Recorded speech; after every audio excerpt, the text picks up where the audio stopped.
I'm Mridu and you're watching LIO TV, the place to live a simple and happy life. And you are in for such a treat today. I cannot wait for you to see who I had the pleasure of spending time with. Okay, I'll tell you. It's organization extraordinaire and org junkie herself, Laura Whitman. And girlfriend, if you are not familiar with Laura and org junkie, you need to be. Laura was amongst the first organization bloggers, the founder of the wildly successful site orgjunkie.com, and author of Clutter Rehab, 101 Tips and Tricks to Become an Organization Junkie and Love It. In our interview, you'll learn this self-proclaimed organizing freak's dirty little laundry secret, the difference between simplification and organization, and how Laura's home closet office changed her life. Hey Laura, thank you so much for being here. Hi, thanks for having me. I'm so excited. I can't even tell you how over the top excited my audience is going to be, but I have to tell you that for me personally, I have like butterflies in my stomach because I have been watching you for years. You've been such an inspiration to me. And not only are you the organized junkie guru, but I've watched you raise this incredible family, your 3 children, and blow up this amazing blog and business and the success, and somehow manage to stay really nice and really authentic and really lovely through the whole thing. So I want you to know that personally and professionally, you've been a huge inspiration to me. And I know that that is something that's why you attract so many people, why you're such a magnet, why everybody loves you is because you are so authentic. You let us peek into your life all the time. You show us how you get organized, what you're doing with your family, you know, that you're human too, that you let go of perfectionism. So I know that that's why we all love you. And so wondering, how did this begin? Like, how did this obsession start? When was the day you're like, this is what I'm going to do with my life. This is my passion. I was born to get organized. Was it like that, or what was it like? No. No, my mom will assure you that I was not an organized child. I had, stuff everywhere. I had a hair product obsession even way back then, and my countertops were always loaded with products and all that kind of stuff. But when it really started for me was when my husband, it was after I was married. We didn't have kids yet. Mm-hmm. But it was, I guess I was in my mid-20s, I guess. And we had a really small, our first home was really small. Mm-hmm. And we had nowhere to have an office. So we had this coat closet that was in our dining room. But because it was in the dining room, we didn't use it for coats. So it was just kind of a mishmash of stuff. And then I had the idea to put a desk in the closet and make an office out of the closet, which back then, like this was, quite a while ago, that wasn't really a thing. So once I got that desk, and I didn't just do a built-in, like I actually put a desk in the closet. Right. And so once I got this desk in the closet with shelves and all set up, and I can't even tell you the feelings that I had about this desk in a closet and how organized it was and how I had everything at my fingertips, and it was just, oh. Wow.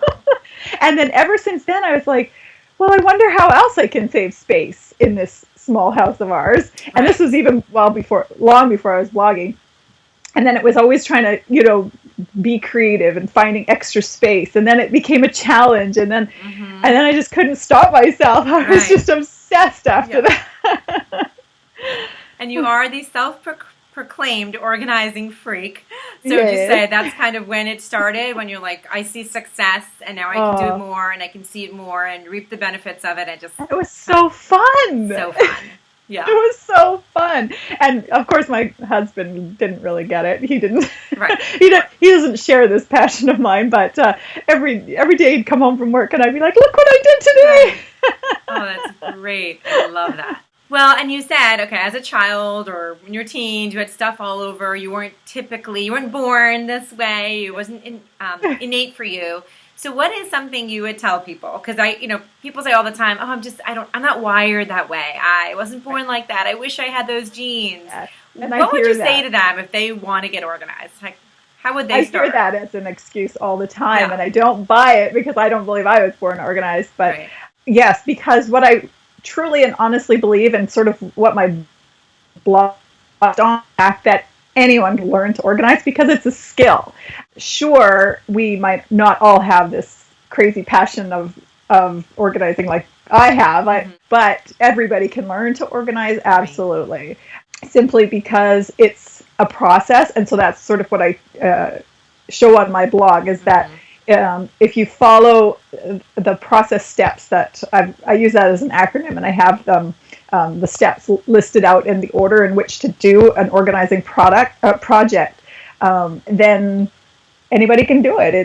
It's really, once you break it down into steps, it's really not that hard. Yeah. Awesome. So what are the process? I know we can go to your blog, and I'm sure everyone's going to go there after and check it out if they haven't already. But since you brought it up, what are the process steps? Just the steps, kind of, so we can kind of give a sense to everybody what that looks like. Okay, well, I'll try to keep it short. So the acronym process, meaning the P for plan.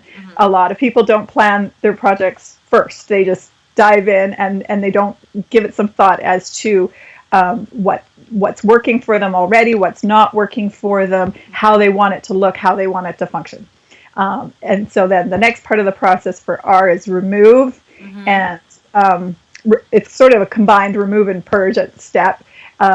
So if you're organizing a closet, I do recommend removing everything from that closet, because I've seen so many people, as I'm sure you have, they try to just, organize I call it the shuffle method, right? Where they just kind of open a closet and they just shuffle things around, which doesn't really work all that well.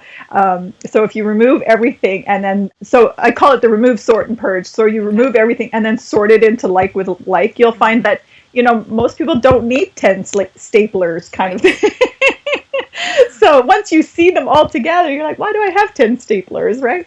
So the purging step, huge, that people tend to want to do, well, not at all. They just want to organize everything, and then that way they don't ever have to purge it. But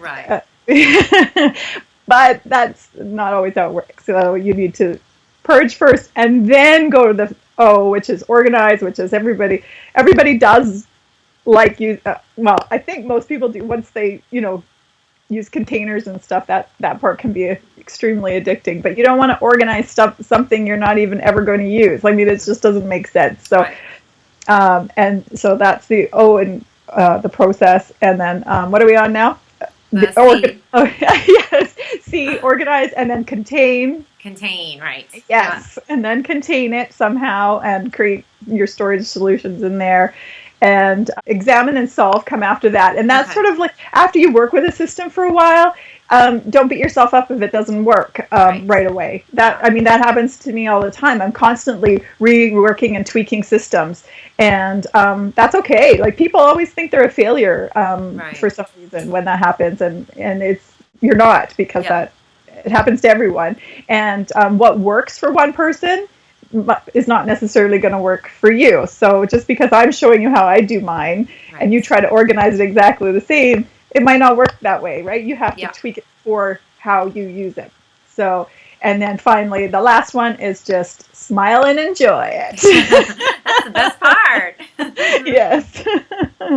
Thank you. Thank you for sharing that. I know I didn't mean to put you on the spot there. I know we can read about it, but I think just to hear that, just the reinforcement, and again, I love how you say, just try it. It may not work, and you might have to do it 5 different ways, but you never know until you try. I mean, what's the number one thing you say that you see people either struggling with or just kind of making that mistake through the process? Like, what's the number one thing that you're like, okay, if there's one thing I had to tell you, don't do this? Well, I think it's just getting started, honestly. I get so many emails from people that are just so overwhelmed. Right. And honestly, I can understand. I get that way too. When I get overwhelmed with something, I do nothing. Right. I just don't. I just go sit and I'll watch YouTube videos.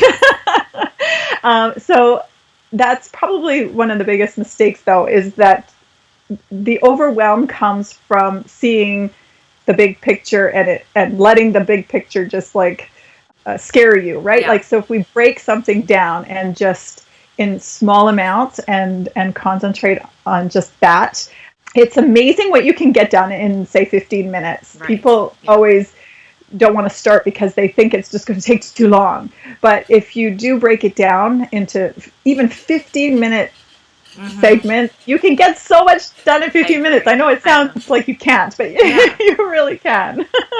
And so that's probably what I see is just the paralysis that comes from the overwhelm. Yeah. I've also heard you speak a lot about simplifying. And I'm wondering, what are your thoughts on the difference between simplifying and organizing, or are those the same thing? Oh, that's such a great question. Yeah, well, with organizing, I see that as sort of a means as having to create a home for everything, and systems and routines, putting systems and routines in place to sort of manage not only your stuff, but your busy life as well. And then when it comes to simplifying, I think it's almost going one step further and looking at all those things we're trying to organize so hard, and maybe think about how we can do that less complicated. Like, I think we tend to overcomplicate life. And I've learned this like through a number of years myself. It didn't just happen. And so, for instance, instead of trying to figure out a way to organize my busy schedule, now I'm sort of at the process of maybe how can I take things off the list to start with, and maybe just have less to organize in general.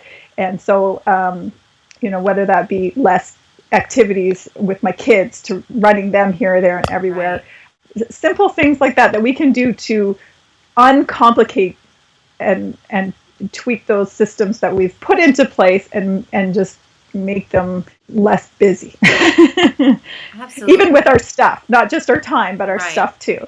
Yeah. I love that, just to uncomplicate things. I think it's so true. We tend to, I don't know why, but we tend to overcomplicate. And you're right. It's almost like just stripping it down back to the basics. That is fantastic advice.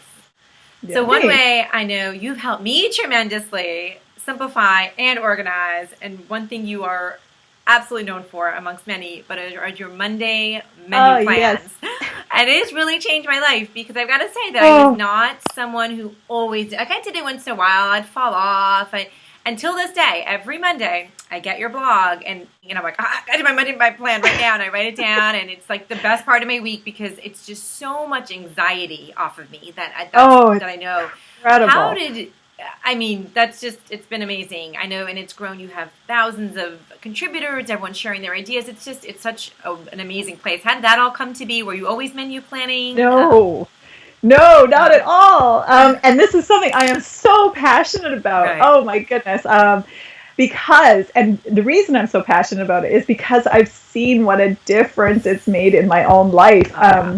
So I only started menu planning, 9 years ago? Okay. My kids, were probably about 8 and 6, something like that. Okay. And then my third was just born. And I was working full time and coming home at 4:00, and then I would literally just open up the fridge and stare inside as if something was going to just jump out. Right. We've all been there. Everyone does it. Yeah. Meanwhile, I've got kids melting down around my legs and whatnot. And I was just like, this is ridiculous. This is absolutely ridiculous. And I hate to cook. I hate being in the kitchen. And because I didn't have anything planned, I ended up being in the kitchen longer than I wanted to be in the kitchen. And I just wanted to get in and get out. And I thought, how can I make this easier on myself? And I'm not sure where I originally, saw the idea, or I maybe had friends that were doing it, but I just decided I was going to give it a try. I was just going to try it for a couple of weeks and see if it made any sort of difference. And then, like, the difference it made in just such a short time was huge. So because I had a plan, Sundays I would sit down and do the plan for the week. Because I had a plan, I could get in and out of the kitchen fast, because I able to pick quick and easy, healthy recipes. So we were eating better, not necessarily just a frozen pizza, which is, quite often what we would do before, just something frozen that you pop in the oven. So, and it is quite possible to cook healthy, quick and easy, healthy meals. Right. I can guarantee that because, within half an hour, I can usually be in and out of the kitchen. And not only that, but I found we were saving money, and we weren't wasting food, and oh my gosh, like I could just go on and on and on. And then it was after I discovered that, it was such a life changer in my life. I just had to share it with people. And so I started my blog by this point, and I just thought, well, this is what I'm doing. I'm doing this every week. I might as well share it with my readers. Maybe somebody will be interested. And it just sort of took off. People got really into the idea, and yeah, I love hearing from people that have learned about it through my blog and have started. It's been life-changing for them, and it just makes me so happy. Like, it just makes me ridiculously happy. Like you said, the benefits are just unbelievable. Like, it's more than, it's huge to know what you're going to make for dinner, but there's so many other benefits that it's like, and then once you start, I know for me, I was like, why haven't I been doing this for years? Oh, why did I wait so long? Like, who didn't tell me? Why didn't someone tell me that I had to be doing this? So, right? Yeah, I know. And then the other huge benefit that I hadn't anticipated at all was that because I have to always cook by a recipe. That's because I'm not a great cook. I always have a recipe, and so I would print them out at the beginning of the week, and I'd leave them on the counter. And then I noticed as my kids got older, my oldest daughter especially, she started, looking at the recipe when she got home from school, and she actually doesn't mind being in the kitchen, and she would be my sous chef. So she would start grating cheese, she would start cutting things up, and eventually by the time she got into high school, she was making the meals. Like, it was such a beautiful thing. Okay, now you've gotten me more excited than wait, does this mean my son is going to do this one day? Okay, now it's like, whoa, this is too much. That's amazing. That is amazing. Yeah, it was amazing. Yeah. And so she's now gone off to university. I'm missing her terribly, and I'm especially missing her cooking, because just having that help in the kitchen is so nice. And so that's the other thing I tell people is get your kids in the kitchen early, because not only does it help them develop a love for being in the kitchen, because I never was as a kid, so that wasn't there for me, but it gets them contributing to the family. That's amazing. Okay, I thought I knew everything I needed to know about menu planning, but I did not. That I have not done. And my kids are definitely old enough to be helping it. They're 9 and 12, and there is just some little more pride, I guess, when you're actually involved in doing it, and you're more likely to eat it then. Yeah, and it requires you to lower your expectations just a little bit, but it's okay, right? It's so they're going to make it probably a bigger mess, and they might take a little longer than you might, but they actually don't mind doing, So that's great. Just don't ever let them leave home once they start cooking. I don't know what I was thinking. I know. So I know your daughter's left. She's off to university, you said. Are there some specific things she's picked up from you think, from all these years? Or I have to tell you, the day one day she phoned me, and she said that she had her menu plan done for the week. Oh my goodness. And she had told me how much she'd spent for the week, and she said, "Mom, is that good?" Like, she was, and I said, "That's awesome." I was like so happy. You have no idea how giddy I was after that phone call where she, had said she planned the meals for the week, and they'd shopped the the sales from the flyers. Right. And I was so happy. My gosh. That just made my day, right? Because when you go off to college, you don't have a lot of money, and the best way to save money is by not, planning your menus and not wasting the food that you do buy. So I was just thrilled. Oh my gosh, that is amazing. I think that really shows, because I know that I tell clients all the time one of the best things you can do with your kids, and you get them involved, but you got to be a good role model, and you will influence them at some point. It will sink in. So that is just like a testament to, like, that's amazing. That's really amazing. Thanks for sharing that. So what is something that you really struggled with, or still struggle with, getting organized? I know I still have plenty of things, but how about you? Yes, well, the biggest thing for me in our house was the laundry. And I think everybody with children especially, has this problem with laundry. And I know you had said this was a game changer for you. I watched one of your videos this morning that talked about the laundry, but for me, I take it almost one step further. I was at not a blog conference, a professional organizers conference, and there was a professional organizer there speaking, and this was about 6 years ago, 7 years ago, and she told me that she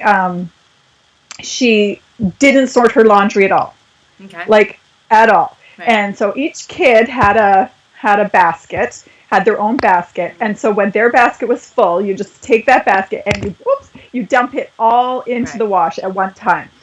And I just thought she was crazy. Right. I thought, what do you mean you don't, like, your whites and your darks, you throw them all together? And she said, yep. And I was like, whoa, that I'd never heard of that. I'd always grown up where you had whites and your darks and your colored whatever. And so I came home and I tried it, and she had, I think she had told me, or someone had told me, if you put vinegar in with your wash, the colors won't run. Well, sure enough, I tried it and they didn't run. Right. And because I was sorting by, because each kid was doing their own laundry, which I know you are a fan of as well. Then it was just so easy. Dump it all in, wash it, dry it. The kids can put it away. You don't have to sort socks. You don't have to do any of that. So it was, that was game changer, game changer right there. So, and then as my olders who got into high school and whatnot, they started doing their own laundry, and it made it easier for them. If they didn't have to sort, they could just take their laundry, dump it in. It made it easier all around. There was less complaining, and it was a game changer. So laundry is not even a big deal in our house anymore. Yeah. I had to laugh though, because in that video you had said buy 30 pairs of underwear. Oh, your videos are so funny. So you said buy 30 pairs of underwear and don't do laundry for a month. And I thought, that's one way. That's something I would do. Well, now I have a confession to make, because I do my laundry the same way, and it's something I have never put on my blog. I've never talked about, because I was like, people will be horrified that I put everything in. I grew up too. I grew up with the whites and blacks, and I don't know at what point we said, just forget it, put it all in. But talk about a way to simplify, right? It's more than even organized. It just uncomplicates everything, and it has changed my life. So it's really funny you bring that up, because I've always been like, I can't tell people I do that. They'll think I'm crazy. But awesome. Trust me, it's one of the most popular posts on my site. Really? And people are very skeptical, and I totally get it, because I was too. And but now, I obviously brand new jeans, I'll still, maybe the first time I'll still wash them separately, but after that it's game on. And even my own clothes, I don't sort at all. So me too.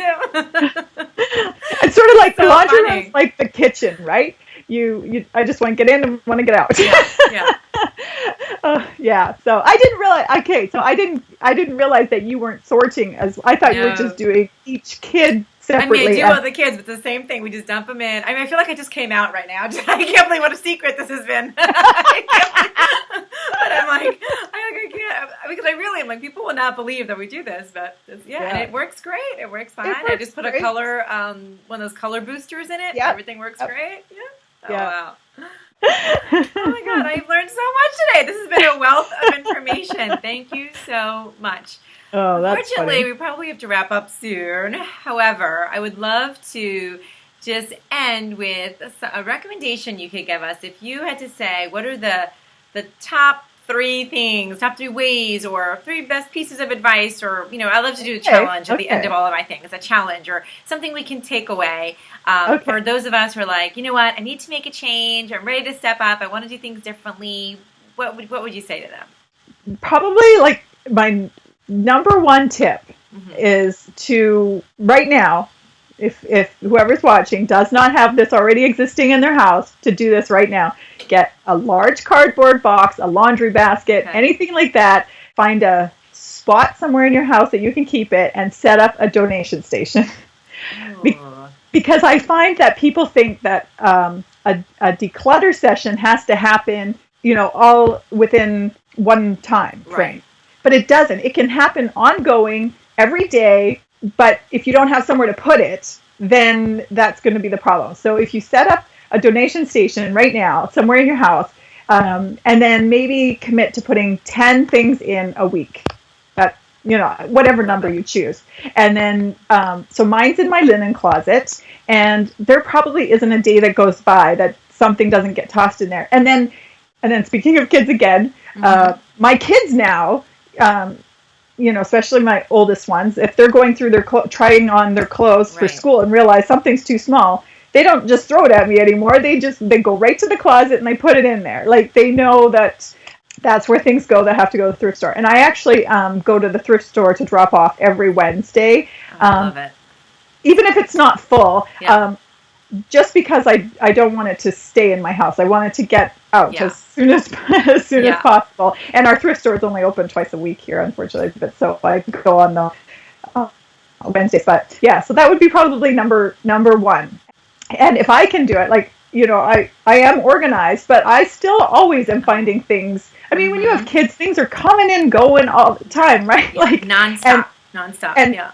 If you're practicing the 1 in, 1 out rule, then there should always be something to go into the donation station. So I don't know how many that was. No, that's plenty. I mean, that's like, that is a perfect to do for everyone watching. Okay. Get your donation station or your box or your bin or your laundry basket, get that set up. And then start making it a family habit, that every time you need something, just put it in there. I love that. I love it. That is such great advice. Thank you. And then I have one more thing. Yes. Oh, no, please. Oh, we could do this for hours. So I know. I just get so excited about it. But the other thing I tell people is that as you go about your day, keep track of what's annoying you the most, because that's sort of how I organize my life. I organize based on what's annoying me. So if it's something like every day you're searching for your keys, every day you open a cupboard and something falls on your head and you're just like, it makes you so angry and cross. So if those are the things that irritate you, do those first. So find a spot to put your keys if it makes you angry that you can't find them every day. You shouldn't, those kind of things are fixable, and there's enough things in life that, can upset us that we have no control over. Those things we do have a control over. We can find a home for our keys and then put them there every day so you don't have to find them. If something's falling out of a cupboard, take 15 minutes. Honestly, it won't take you long to do a cupboard. Just empty it and fix it, and then the next morning when you wake up and go to get something out of that cupboard and it doesn't fall, imagine how different your day will be when you don't have that annoyance over your on your shoulders. It's freeing. So it's liberating. That is such a good question. What is annoying me? What's annoying me today? What's irritating me? That is I love that. Love that. That is great. And nip it in the bud. So often we go through our day on kind of remote, and we aren't paying attention to those negative feelings that we're constantly bombarding ourselves with. So if you take away that, your day is going to be much more positive all the way through, right? Absolutely. On those little things that just get rid of. Right. And instead of just accepting that's part of my day, just change it. Like, you just kind of are on auto drive. You think it's just always going to be annoying. And it's like, no, it doesn't have to be. I love it. Thank you. Exactly. So. Thank you. Well, as I said, I could literally talk to you for hours. I mean, for days. I think for days. However, we have to wrap up. But every single person who's watching this needs to know where to find you. Get your book, get on your blog, get your Monday menu plans. Please tell us where we can find you. What's the best way to get in touch with you? Okay, so my site's orgjunkie.com, and I'm pretty much Org Junkie on everything else, except Facebook is Organizing Junkie, I believe, on Facebook, and Instagram, Pinterest, all of those things. Everywhere. Yeah. Well, and if you haven't signed up for Laura's blog yet, you have to do that. I look forward to it every day. And I'm just thrilled, again, you could be here. Thank you so much. Thanks for having me. I absolutely love you. I love what you're doing. You continue to be such an inspiration and motivation for everyone around the world. So thank you for all that you do. Thank you. No, this was fun. Seriously, I could talk about organizing all day long. Me too. All right. Well, I hope to have you back again in the future. But for now, we'll sign off and hope you have a great rest of the week. Okay, bye. Bye. Thank you so much for watching. And for this week's challenge, be sure to sign up for my 5-day free workshop if you haven't already, so you can get more awesome interviews like this. Until next time, my sweet, stay simple and happy.